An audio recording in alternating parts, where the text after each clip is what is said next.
With Twilight Masquerade finally out, I bought myself an ETB to open some card packs. But here's the twist. For each of the 9 booster packs I open, I'm gonna spin a wheel to choose a Pokemon from each packet, and then I'm gonna spin another wheel to determine which form I'm going to draw the Pokemon in. From regional to convergent to paradox, everything is available. No, except toy paradoxes, sorry, I didn't do that yet by that point. But hey, drop a like and share the video around if you enjoy it, and we can add toy paradoxes when the next set comes out. Let's start with our first booster pack. Hello everyone, I am in a different place. I am house sitting, so I've had to do a bit of a makeshift Twilight Masquerade setup. We have some booster packs to open, and I'm going to spin the wheel and hopefully we get something cool. Let's just jump into it. I am excited. I've got a Dragapult one here. Due to the setup, I am gonna have to struggle a little bit with positioning and stuff, and also opening the cards themselves. There we go. Okay, we're already off to a good start. A pleasant disrobing. By the way, I'm really hoping for a different Ogerpon card here. So, alright. First we've got a very cute Vulpix. A very cute Clay Froakie with the Flock and Flop. Oh, an adorable Eevee card. That is so cute. Phantom. Man, the art in this one's already going hard. An accompanying flute. It sure is. A Slurpuff. Oh, I haven't had a Slurpuff before. The Slurp. Oh, wow. A beautiful Milotic card. A Poltergeist. Our first sort of teal mask creature Pokemon. Very cool. Alright, and then we've got another reverse holo Litwick. Very cute in the crystal lake. And an Enamorous. Oh, that's such a beautiful card. Man, the design of Enamorous here just looks awesome. I love that. And water. I do that all the time. It's very good. Alright, let's get to rolling. Alright, and time to spin the wheel to see which Pokemon we get first.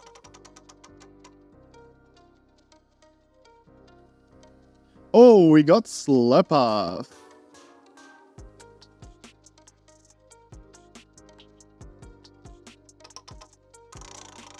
And time to spin for form.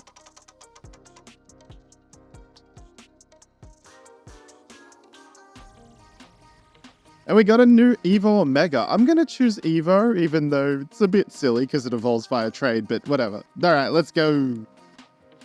So my idea for this Evo was inspired a little bit by Paldea's bug-type gym leader, Katie. More for the fact that she's a baker, not that she uses bugs or anything like that. I didn't want to go too wild with this Evo, but wanted to play up the sort of sugary sweet bakery side of it with a bit of a cupcake vibe this time.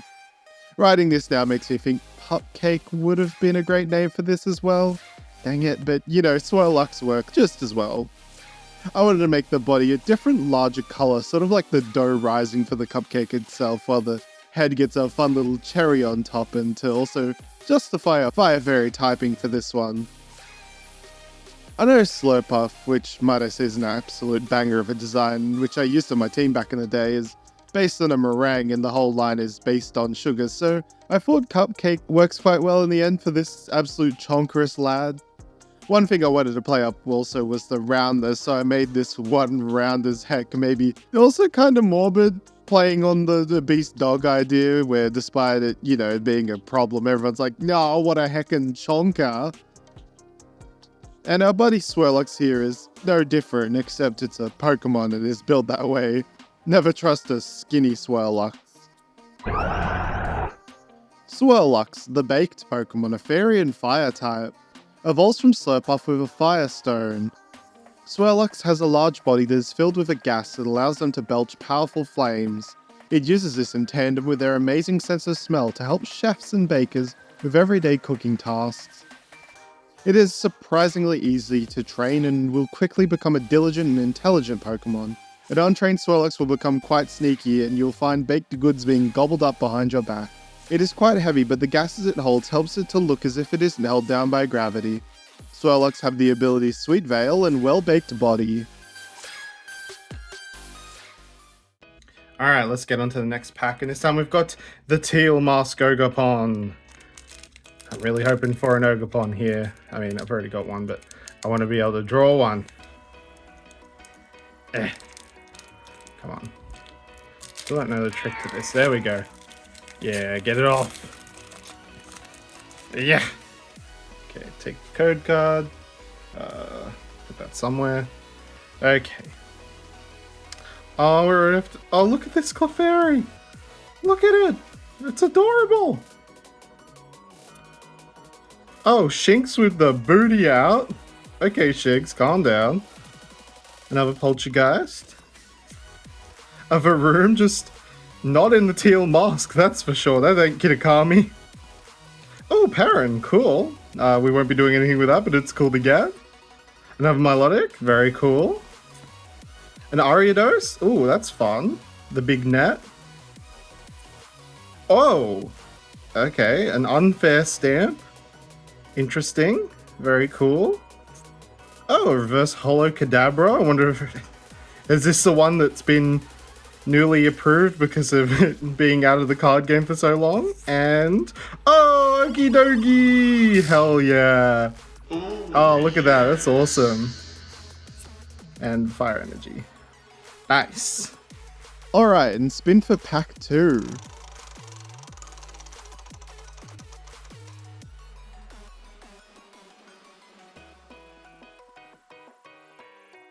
And it's Milotic. Beautiful. And form spin time.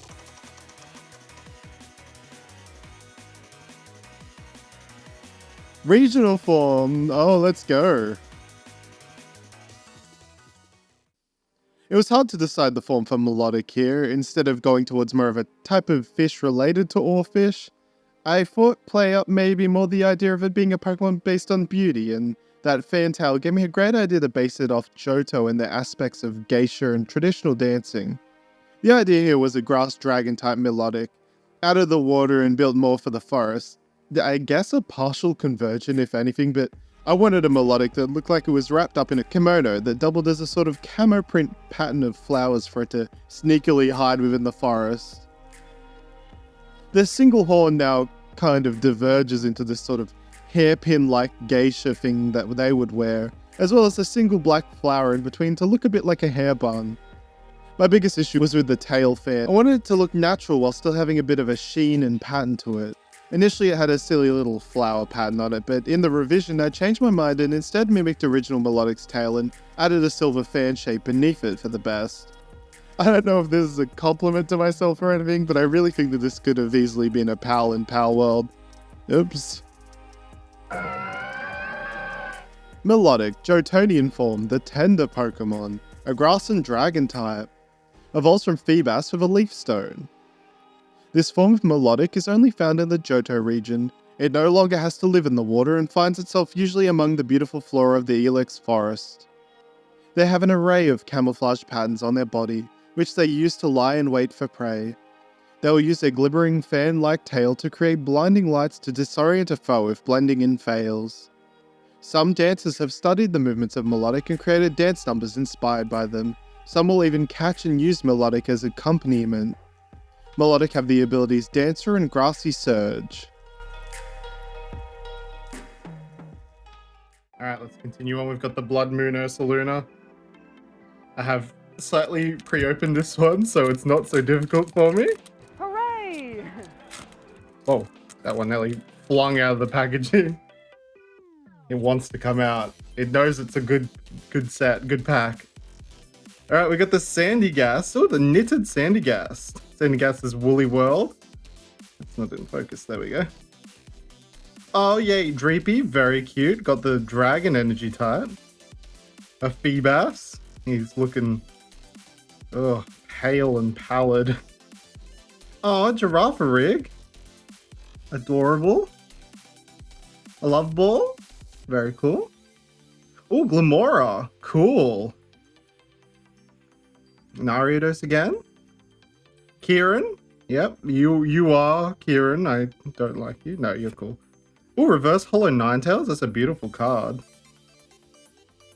And a Chandelure. Oh, beautiful. It's a really nice Chandelure card. Excellent. All right. Time to do pack 3.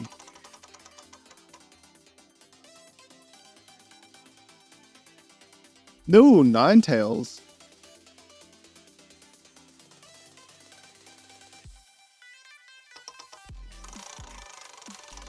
Alright, and time to spin for our forms.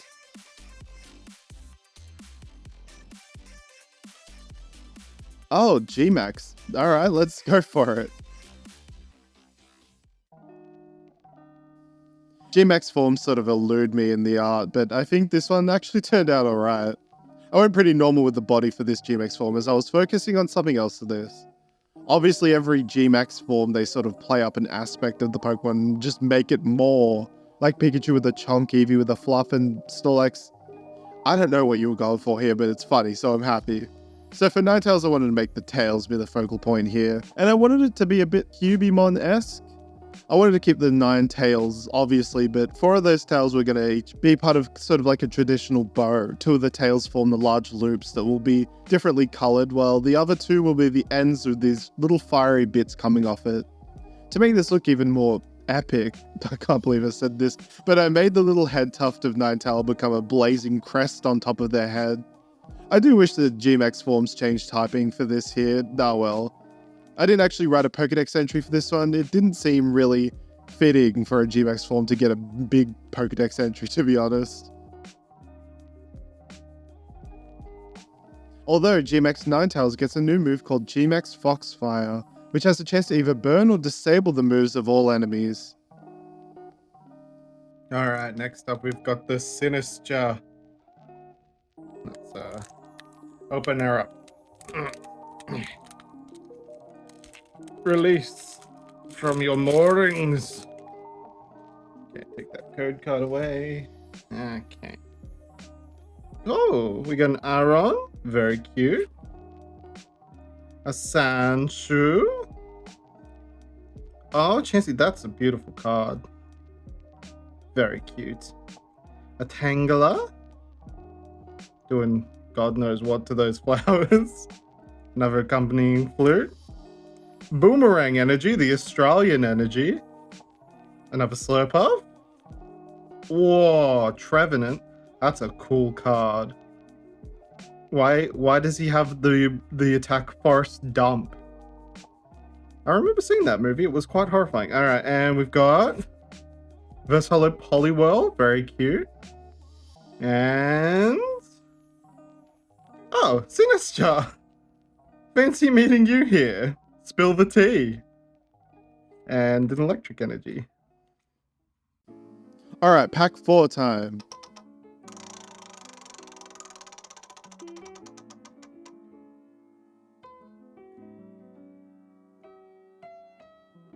No, a Sandshrew. That's actually quite surprising.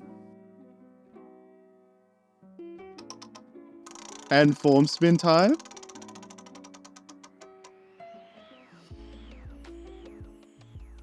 No, whoa, Convergent. This might be a tad difficult. This one was so weird and tough to do because there's so many things I could have done, like turn it into a bug or something, but here I wanted something a little weird and try and turn it into a manatee. Yeah, I thought it might be fun to do what happened to Diglett to Wiglet with Sandshrew. And also as I was thinking of a name, because it's Sandshrew, the Pokemon wasn't going to be Sandy or a Shrew, so I named it Sanity. It's now a Psychic Water-type Manatee, and it sounds like Sanity, which I thought was fun. The idea here was that it sort of now has algae-like things on its back that gives it psychic powers, a bit how manatees get the mossy algae on their bodies. It was hard to connect it enough towards Sandshrew though.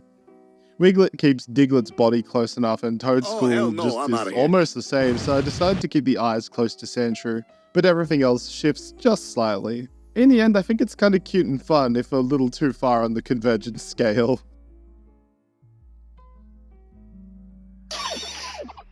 Sanity, the manatee Pokemon, a water and psychic type.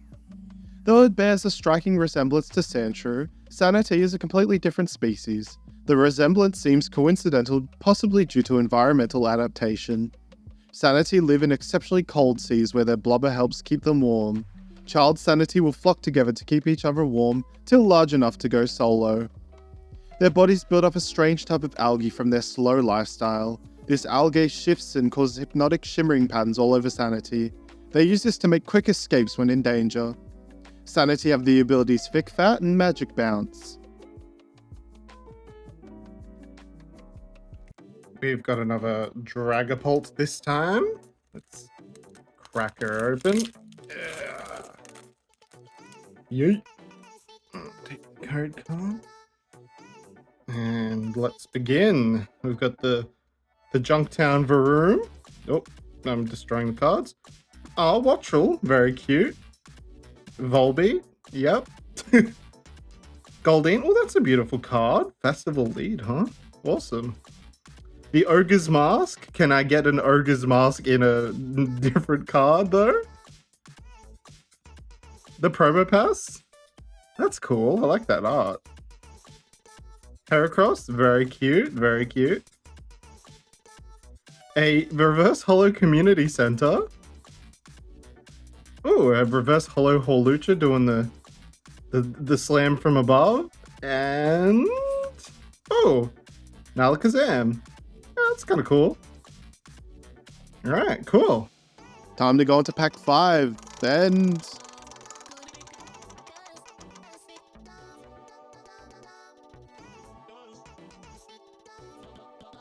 we got Hawlucha.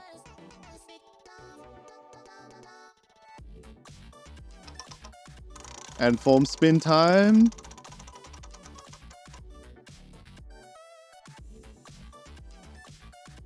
And past Paradox form. So for this one, I must admit, I didn't do any sort of specific dinosaur here. I instead wanted to play up more the idea of it being this sort of feral and heel-like wrestler form dinosaur, a bit like how Incineroar's a heel. I knew I wanted it to be hunched and have a more violent look to it. As I did my research on past Paradox mons, I did find it interesting that many of the non-DLC ones weren't really based off dinosaurs themselves, more having very small references to them, and just being a brighter and more jagged feral version of their Pokemon. So that was sort of the direction here. Dark and Fighting type here is now it flies even less than what Hawlucha did, and being a heel it joins the Dark type ranks for Incineroar. Maybe definitely not as powerful as the cat though. Crushing Cape, the Paradox Pokemon, are fighting in Dark type. According to an article in a dubious magazine, this Pokemon seems to be a Hawlucha from 1 billion years ago. It seems to have been more of a dastardly Pokemon, however. When hunting due to their lack of sharp claws, they would leap onto enemies and wrestle them into submission, then cut off their airflow through what some scientists say may have been the first wrestling maneuvers. Crushing Cape knew its limits and wouldn't take on Pokemon that were too large. Baby Pokemon were easy food for it.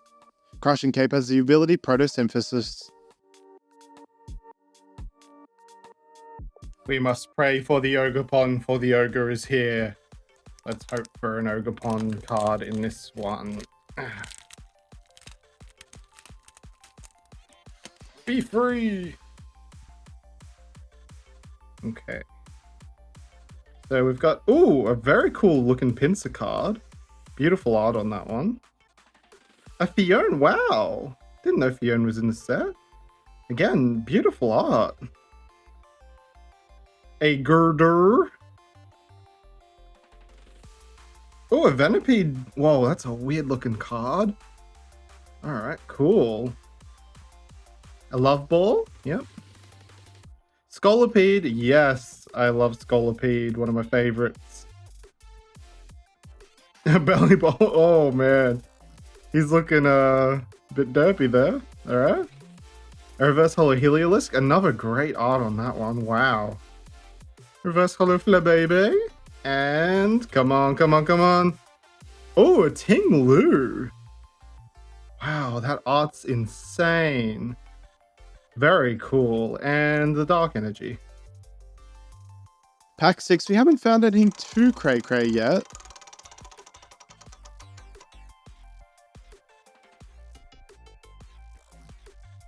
And we got Pinsir. And for our next spin, we got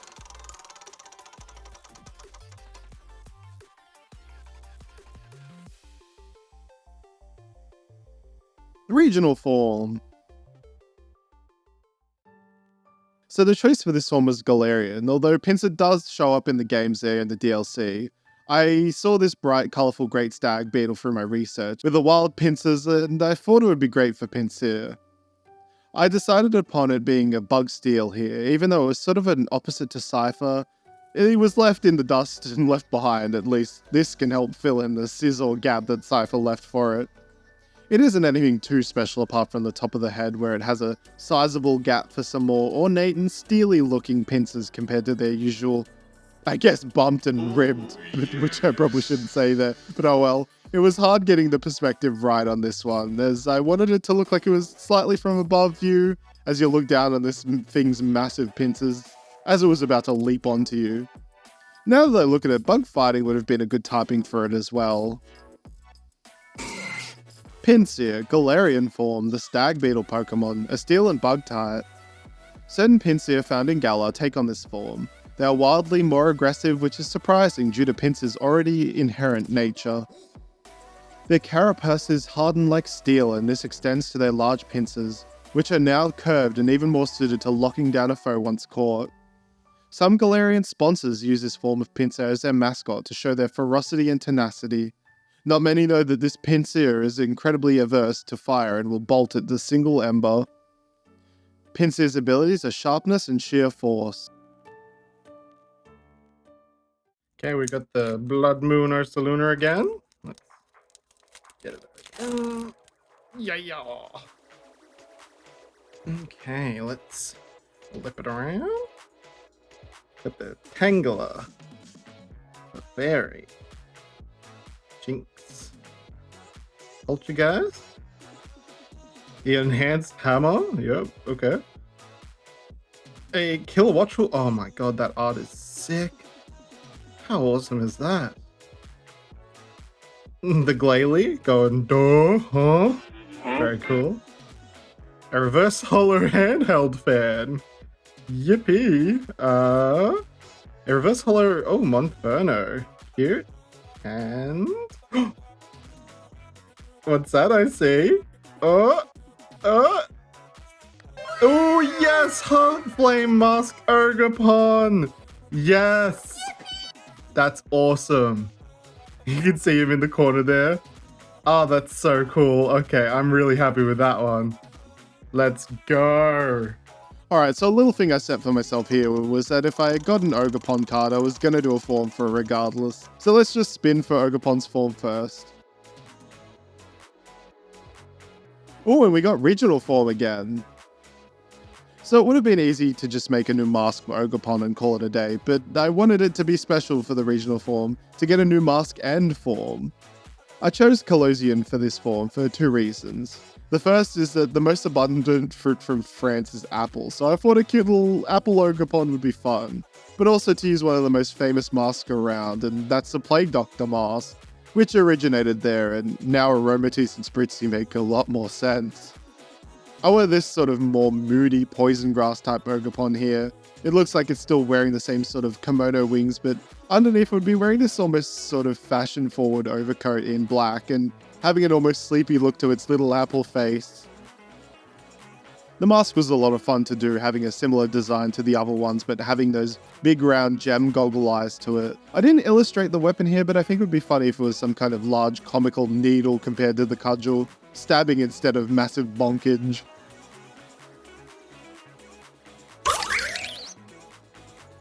Ogerpon, the masked Pokemon, a poison and grass type, Colosian form.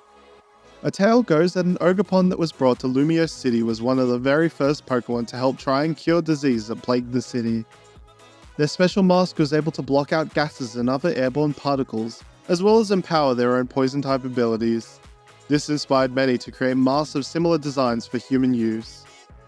It has a relaxed and slightly twisted demeanor, slightly savoring in the pain of Pokemon during battles.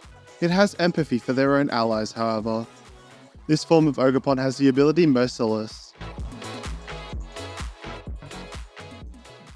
Alright, let's do the actual spin this time.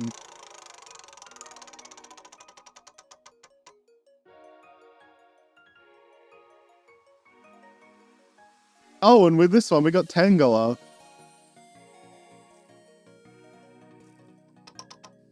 And our next roll, we get...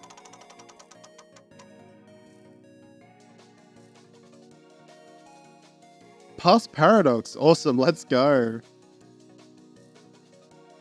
Brute Bonnet was a direct inspiration for this one. I wanted to keep it simple up top, with Tangela being its main form save for the tips of its tentacle vines becoming sharpened, making a mouth-like shape around its eyes to make it look like a dragon's maw, as well as little spines sticking up. Where the main show is just below the head. I decided to do a Alolan Exeggutor and make it a long Tangela, looking a bit more like an ancient tree or something. Although it does look a bit goofy by itself, I gave it some thorny larger vines that now work as arms that it can use for grabbing prey, and its little funny shoes now have dinosaur-like nails to them. I love past Paradox Pokemon giving dino parts to non-dino creatures like Sliverwing getting a dinosaur tail just for the fun of it. So Tangela here gets a vine dinosaur tail. A Venusaur is what we shall call it. Grass Dragon here, I was going to go Grass Dark, but I didn't want it to be too close to Brute Bonnet, and Dragon works well here anyway.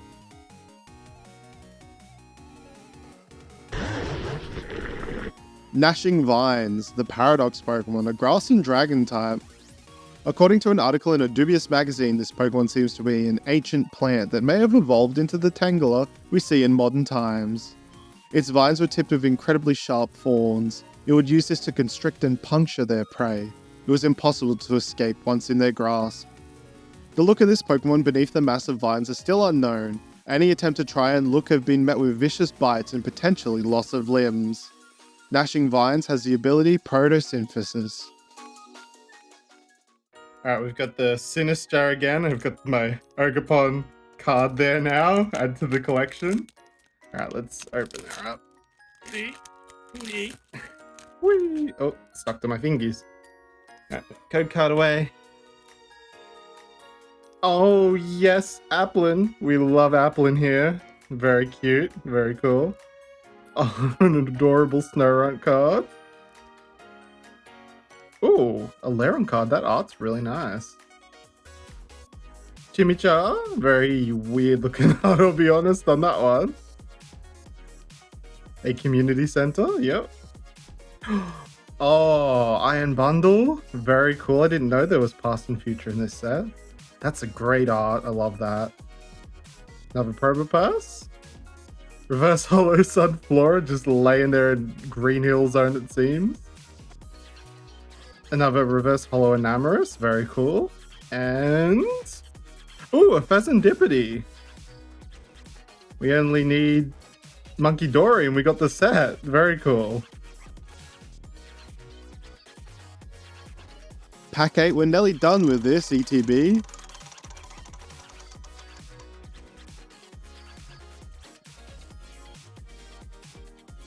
And oh, cute Chimchar.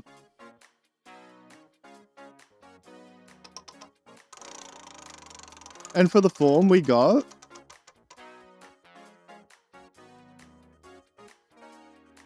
oh, Future Paradox. So this one is just kind of off the cuff and a little silly, but Chimchar always makes you think of monkeys throwing their poop. And it'd be just these flaming balls of... yeah. So Future Paradox Chimchar is a bomb poop throwing menace. Sometimes you just gotta go wild with it here, and this one was a pretty literal translation of Chimchar's design, just turned robot here. My main focus was the bombs, one being thrown at the target, and another in hand and another emerging, growing, I don't know how it would be formed, but just sitting there ready to be plucked. The secondary typing was difficult here. Could have been steel or electric, which would have worked, but I chose ground. Yeah, it's a poop joke, I'm sorry, but I thought it was so stupid and funny that it worked so well.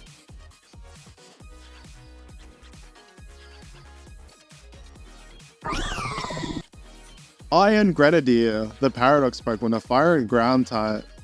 This Pokemon made to resemble Chimchar was said to have been created as a show Pokemon for circuses, but it went wild and ended up destroying the circus.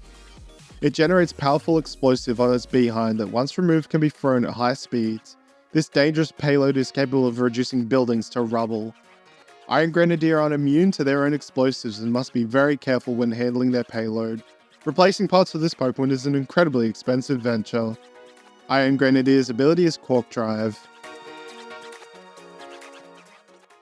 Alright, we're on to our last pack of Twilight Masquerade with the Dragapult. Let's see how we go.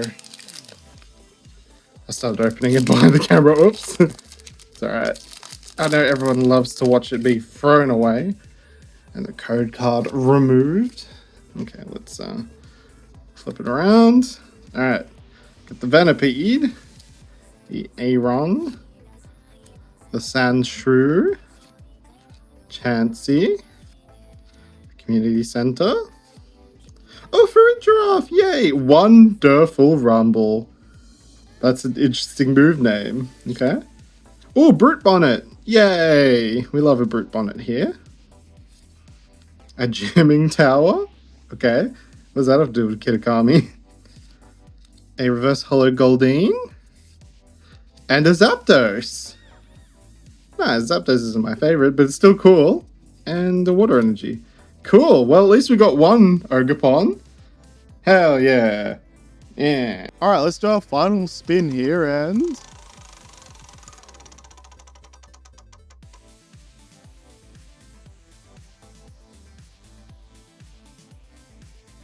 we got Chansey!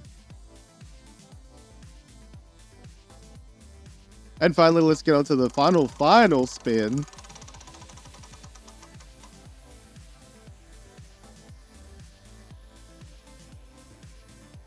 Oh, we got Future Paradox again. Okay, let's go.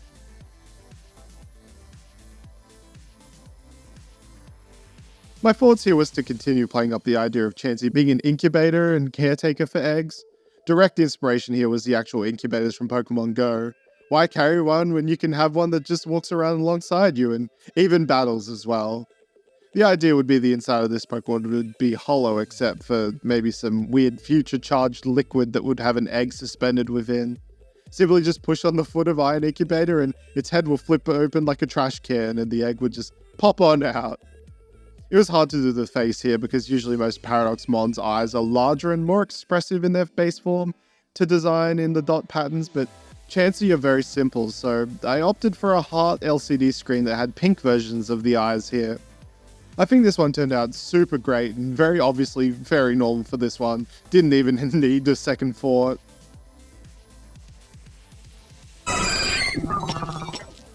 Iron Incubator, the Paradox Pokemon, a normal and fairy type. This Pokemon seen in a dubious magazine is said to be the future of Pokemon egg incubation. It also bears a striking resemblance to the Pokemon Chansey. The inside of Iron Incubator's body contains a perfect amount of heat and other elements needed to hatch a perfectly healthy Pokemon. When ready to hatch, Iron Incubator's head pops open like a flap and lets the egg free. Their feelers are able to detect Pokemon with ill intent towards its egg and won't hesitate to attack them mercilessly. Iron Incubator's ability is Quark Drive. And that's it for the video. What'd you think? Comment below your thoughts as well as like and share and sub. I'll be doing another one of these when the next set comes out, and if you want to support the channel more, I have a Ko-fi, which is in the link below, which, you know, you could put some money in to help me buy the next GTV, wink wink, nudge nudge. The next set will be continuing on with Kitakami, so let's get excited. Thanks so much for watching, and I'll see you next time.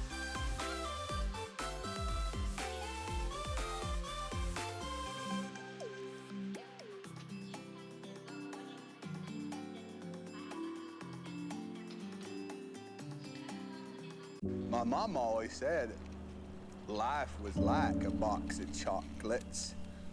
You never know what you're going to get.